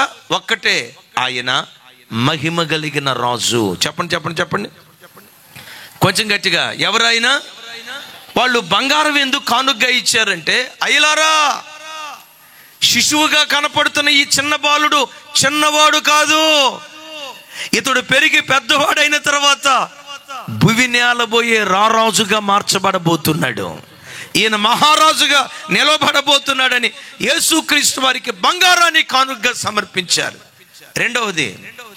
రెండవది దేన్ని కానుగ్గా సమర్పించారు బైబిల్లో చూస్తే? రెండవది ఏంటి? సాంబ్రాణి. చెప్పండి చెప్పండి. సహజంగా మన చిన్నప్పుడు సాంబ్రాణి ఎక్కడ వాడేవాళ్ళం? రైట్, సాంబ్రాణి పొగ. రైట్, సాంబ్రాణి అనేది దేనికి గుర్తు అంటే యాజకత్వానికి గుర్తు. యాజకత్వానికి గుర్తు. ప్రత్యక్ష గుడారములో యాజకుడు ప్రార్థన బలిపీఠం మీద ఈ సాంబ్రాణి వేసి దేవునికి ప్రార్థన చేసేవాడు. మెట్టుకు ఈ సాంబ్రాణి యాజకత్వానికి గుర్తు. యాజకుడి బాధ్యత ఏంటో తెలుసా? ప్రజలకు దేవునికి మధ్యవర్తిగా ఉండి పనిచేస్తూ ఉండేవాడు. యేసుక్రీస్తు వారికి సాంబ్రాణి ఎందుకు కానుకగా సమర్పించారో లేఖనాల్లో చూస్తే వాళ్ళు చెప్తున్నారు, జ్ఞానులు చెప్పకనే చెప్తున్నారు. ఏమనో తెలుసా? అయ్యలారా, ఇక్కడ శిశువుగా కనబడుతున్నాడే, చిన్నోడుగా కనబడుతున్నాడే, ఈయన శిశువు కాదు, నరునికి దేవునికి ఈయన మధ్యవర్తిగా నిలవబడబోతున్నాడు అని. కొంచెం గట్టిగా ఆమేన్. యేసుక్రీస్తు వారు ఎవరయ్యంటే నరునికి మరలా నరునికి మరొకసారి నరునికి దేవునికి యేసుక్రీస్తు వారు మధ్యవర్తి. అందుకనే మీలో చాలా మందికి తెలిసి ఉండొచ్చు, అంబికా దర్బారు భక్తి వారి అడ్వర్టైజ్మెంట్ భగవంతునికి భక్తునికి అనుసంధానమైనది. కొంచెం గట్టిగా. భగవంతునికి భక్తునికి అనుసంధానమైనది అంబికా దర్బారు భక్తి అని. అంబికా దర్బారు భక్తి భగవంతుణ్ణి భక్తుణ్ణి కలిపిందేమో నాకు తెలియదు, కానీ కలిపిందో లేదో నాకు కలపలేదు, కానీ భక్తుణ్ణి భగవంతుణ్ణి కలిపిన అసలు సెసలు ఒరిజినల్ అంబికా దర్బారు భక్తి నేను ప్రకటించే ప్రభు అయిన యేసుక్రీస్తు వారు. ఏ వ్యక్తి అయినా తండ్రి యొద్దకు చేరాలంటే యేసుక్రీస్తు అనే మధ్యవర్తి కావాలి. ఈ మాటలు వింటున్న బిడ్డలారా, యేసుక్రీస్తు వారే అంటారు, నేనే మార్గం, నేనే సత్యం, నేనే జీవం, నా ద్వారా తప్ప ఎవ్వడును తండ్రి యొద్దకు రాలేడు అంటాడు. అంటే ఒక మానవ మాతృని పరలోకపు తండ్రి యొద్దకు తీసుకొని వెళ్ళే ఒకే ఒక్క మార్గం, ఒకే ఒక్క మధ్యవర్తి ఈ రాత్రి నేను ప్రకటించే యేసుక్రీస్తు వారు. హల్లెలూయా. అందుకనే యేసుక్రీస్తు వారు అన్నమాట చెప్పండి, నేనే యేసయ్య నేను కూడా మార్గం అనలా. నేను కూడా మార్గం అంటే చాలా మార్గాలు ఉన్నాయి, ఆ మార్గాల్లో ఇది కూడా ఒకటి అని అనుకోవటానికి వీలుంటుంది. యేసయ్య అన్నమాట నేనే మార్గం, నేనే సత్యం, నేనే, నా ద్వారా చెప్పాలి నా ద్వారా తప్ప ఎవ్వడును తండ్రి యొద్దకు చేరలేడు అంటాడు. బాగా గమనించండి. అంటే పరలోకపు తండ్రి యొద్దకు వెళ్ళటానికి ఒకే ఒక్క మార్గం ఉంది. ఆ ఒక్క మార్గమే ప్రభు అయిన యేసుక్రీస్తు వారు. నేను మిమ్మల్ని అడుగుతా, సామర్లకోట రావటానికి ఒకటే మార్గం ఉందా, చాలా దారులు ఉన్నాయా? పెద్దగానమ్మా, కొంచెం గట్టిగా. సామర్లకోట రావటానికి రాజమండ్రి నుంచి రావచ్చు, కాకినాడ నుంచి రావచ్చు, ఉప్పాడు నుంచి రావచ్చు, ఇంకా పిఠాపురం నుంచి రావచ్చు, జనగామ ఆ పెద్దాపురం నుంచి రావచ్చు, చెన్నాపురం నుంచి రావచ్చు, మధ్యలోపురం నుంచి రావచ్చు. అసలు ఈ కాదండి, పొలాల్లో గుండా నడుచుకుంటా వస్తా, వద్దంటారా ఏంటి మీరు? పెద్దాపురం రావడానికి చాలా మార్గాలు ఉన్నాయి, కాకినాడ వెళ్ళటానికి చాలా మార్గాలు ఉన్నాయి, రాజమండ్రి వెళ్ళటానికి చాలా మార్గాలు ఉన్నాయి, మెడ్రాస్ వెళ్ళటానికి చాలా మార్గాలు ఉన్నాయి, హైదరాబాద్ వెళ్ళటానికి చాలా మార్గాలు ఉన్నాయి. కానీ పరలోకం వెళ్ళటానికి ఒకే ఒక్క మార్గం. ఆ ఒక్క మార్గమే ప్రభు అయిన యేసుక్రీస్తు వారు. Praise the lord. కొంచెం గట్టిగా ప్రైజ్ ది లార్డ్. ఏ మనుషుడైనా పరలోకం చేరాలంటే యేసుక్రీస్తు అనే మార్గము తప్ప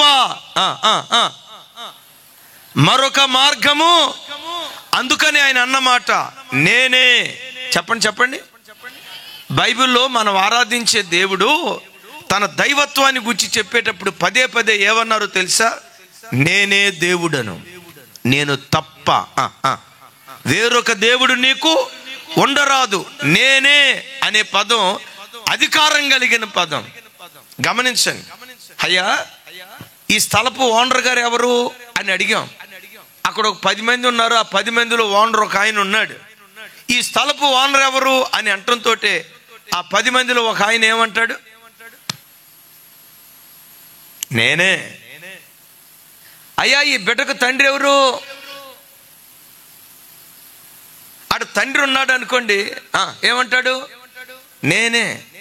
అయ్యా, ఈవిడికి భర్త ఎవరు అని అన్నాం అనుకోండి, ఆడ 10 మంది ఉన్నారు అనుకోండి, ఒక ఆయన ఏమంటాడు? నేనే అనకుండా నేను కూడా అన్నాడు అనుకో, అక్క సమరయ స్త్రీ అయిపోయినట్లు లెక్క. నేనంట ఒక పురుషుడికే ఇంత నిష్ఠుంటే, నా భార్య నాకే సొంతం, నా భార్య నన్నే ఆరాధించాలి, నీతి జాతి లేని మనుషుడే నన్నొక్కడనే భర్తగా నా భార్య కలిగి ఉండాలి అని ఒక పురుషుడికి అంత రోషం ఉంటే, రోషం కలిగిన దేవుడికి ఇంకెంత రోషం ఉండాలి. అందుకని మనం ఆరాధించే యేసయ్య ఆయన మాట్లాడుతూ నన్ను కూడా మీరు ఆరాధించండి, ఎవరినైనా ఆరాధించుకోండి అని అనలా. నేనే నేనే నేనే నేను తప్ప నేను తప్ప వేరొక ఐలరా పరలోక రాజ్యం చేరటానికి ఒకే ఒక్క మార్గం ఉంది. ఆ ఒక్క మార్గమే ప్రభు అయిన యేసుక్రీస్తు వారు. విచిత్రం చూడండి, వీళ్ళు తీసుకొని వస్తా సాంబ్రాణి ఎందుకు తీసుకొచ్చారంటే, సాంబ్రాణి యేసయ్య పాదాల మీద పెడుతూ, అయ్యా చిన్నవాడిగా కనపడుతున్నాడే, ఈయన చిన్నవాడు కాదయ్యా, బాలుడిగా కనపడుతున్నాడే, బాలుడు కాదయ్యా, సామాన్యుడిగా కనపడుతున్నాడే, ఈయన పెరిగి పెద్దవాడైన తర్వాత అసామాన్యుడిగా మార్చబడబోతున్నాడు. ఎంత అసామాన్యుడిగా మార్చబడబోతున్నాడంటే మనిషికి దేవునికి మధ్యవర్తిగా ఉండబోతున్నాడు. చప్పలు కొడుతూ ప్రభుకి స్తోత్రాలు చెప్దాం గట్టిగా హల్లెలూయా.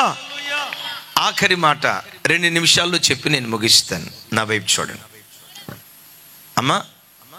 బోళం అనేది చేదు గుర్తు.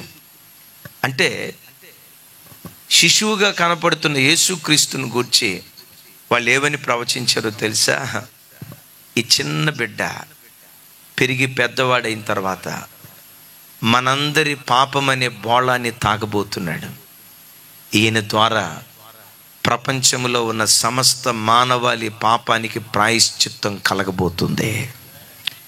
ఈయన శిశువు కాదయ్యా, ప్రపంచంలో ఉన్న ప్రజలందరి పాపాన్ని తన రక్తము ద్వారా కడిగివేయబడబోతున్నాడయ్యా. ఈయన చిన్నవాడు కాదయ్యా. ప్రజలందరి పాపాన్ని తాను త్రాగి ప్రతి పాపిని పవిత్రుడిగా మార్చబోతున్నాడయ్యా. ప్రతి దుర్నీతిపరును నీతిపరుడిగా చేయబోతున్నాడయ్యా. దారి తప్పిన ప్రతి వ్యక్తి జీవితాన్ని ఈ శిశువు బాగు చేయబోతున్నాడయ్యా. ఈయన సామాన్యమైన వాడు కాదు. మనందరి పాపాన్ని తాను త్రాగి ప్రజలందరినీ నీతిమంతులుగా చేయబోతున్నాడు అని చెప్పి యేసయ్య పాదాల చెంత బోళాన్ని సమర్పించారు. అయిలారా, నేను ముగిస్తున్నాను. ఈ ప్రపంచంలో ఒక మనిషి పాపాన్ని క్షమించగలిగిన ఒకే ఒక్క దేవుడు నేను ప్రకటించే యేసుక్రీస్తు వారు. యేసుక్రీస్తు రక్తము లేకుండా ఒక మనుషుని యొక్క పాపానికి క్షమాపణ పొర్రపాటున కలగదు. నువ్వు ఏ కులంలో పుట్టినవాడివైనా, ఏ జాతిలో పుట్టినవాడివైనా, ఏ దేశంలో పుట్టినవాడివైనా, ఏ గోత్రానికి చెందినవాడివైనా, ప్రతి మనిషి పాపానికి క్షమాపణ కలుగు చేయగలిగే ఒకే ఒక్క రక్తం నేను ప్రకటించే యేసుక్రీస్తు వారి రక్తం. మీరు నన్ను అడగొచ్చు, యేసుక్రీస్తు రక్తమే ఎందుకు మనిషి పాపాన్ని కడగగలదు అని మీరు అంటారా? నేను పాపిని. లోకంలో ఉన్న ప్రతి మనిషి పాపే.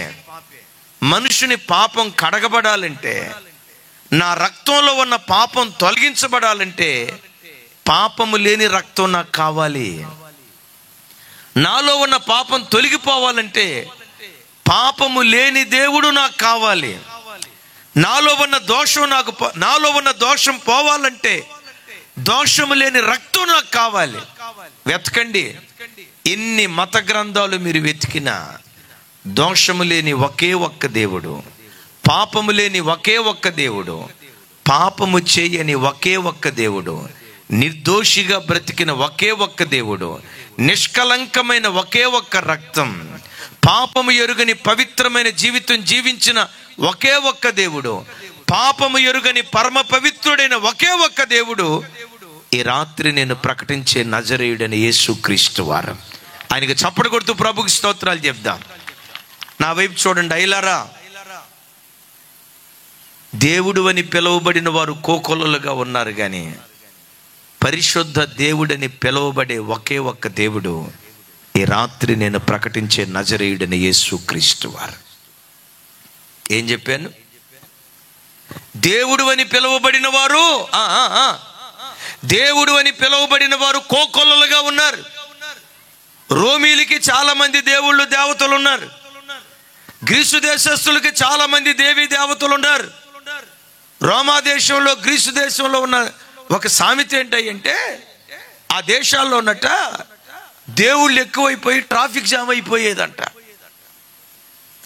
వాళ్ళకేం దేవుళ్ళు తక్కువేం కాదు. రోమీలకి, గ్రీసు దేశస్తులకి దేవతలేం తక్కువ కాదు. కానీ విషయం ఏంటో తెలుసా? రోమీలైనా గ్రీసు దేశస్తులైనా యేసయ్య పాదాల చెంత సాగిలపడటానికి కారణం ఏంటంటే, దేవుళ్ళని పిలువబడిన వారు కోకొల్లలుగా ఉన్నారు, కానీ పరిశుద్ధ దేవుడని పిలువబడే ఒకే ఒక్క దేవుడు నేను ప్రకటించే నజరేయుడైన యేసుక్రీస్తు వారు. ఆ సంగతి వారు ఎరిగి యేసయ్య పాదాల మీద పడి, ఒకప్పుడు రోమా సామ్రాజ్యం యేసుక్రీస్తును తిరస్కరిస్తే ఆ రోమీలే యేసుక్రీస్తే నిజదేవుడని తెలుసుకొని ప్రపంచానికి చాటి చెప్తూ ఆ వార్త మన దగ్గరికి తీసుకొచ్చారు. ఆ వార్త మేము చాటి చెప్తున్నాం. నమ్ముతారా ఈ మాట? ఒకరోజు రాబోతుంది.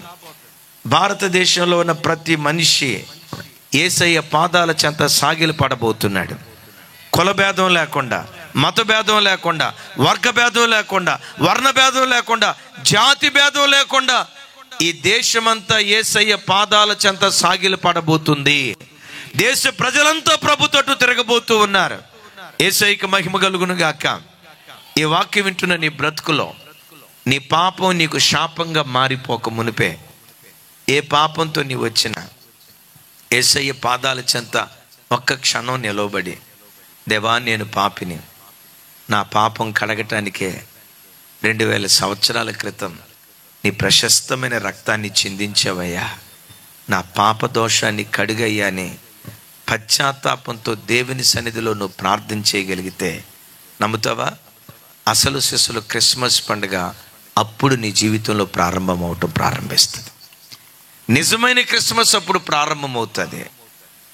బంగారము ఆయన రారాజు, సాంబ్రాణి ఆయన మధ్యవర్తి, బోళము యేసుక్రీస్తు వారి సిలువ శ్రమలను చాటి చెప్తుంది. ఇలాంటి గొప్ప దేవుణ్ణి నీ జీవితంలో ఎందుకు దేవునిగా నువ్వు అంగీకరించకూడదు? ఆ దేవుని కొరకు నువ్వు సాక్షిగా ఎందుకు బ్రతకూడదు? అట్టి మహా గొప్ప కృప ఈరోజు వాక్యం విన్న ప్రతి బిడ్డకు నా దేవుడు అనుగ్రహించునుగాక.